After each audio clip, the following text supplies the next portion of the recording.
some of these young men and young girls are already part of the community gangs and bringing the gangs into the schools, recruiting in the schools and carrying some of the conduct and activity that's taking place in the community is taking place in the schools. And there must be meaningful intervention. There must be a multi-sectoral approach. And the TTPS is important at this point for that approach, because the TTPS seems to be the only person at this point that young adults still have that visual respect for. They don't have it for school students, for school teachers anymore. They don't have it for the principals anymore. They don't have it for the general adult on the street anymore. And you see it in the manner of behavior, not only with violence, but even with sexual or lewd behavior. Sometimes you would see young teens, 13 and 14, walking through the malls now holding hands and participating in adult conduct, knowing that there are other adults seeing them and not caring about it.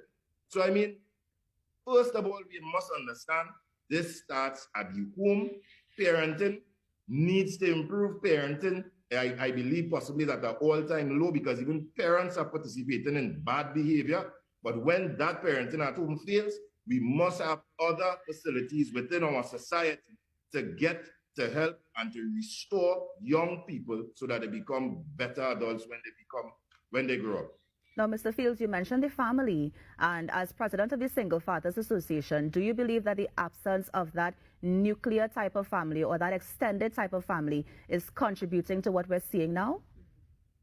Well, I would say it's contributing to some level, but it's also present in families that are nuclear as well. It comes to the parental involvement. How involved are you in your child's life? How much do you really care about their success? How much do you really care about their future? Are you making time for them? Yes, people will say, well, boy, I'm working on an end to make sure that I provide for them financially. But are you there for the things that are most meaningful? Are you there for the graduations? Are you there for the PTAs?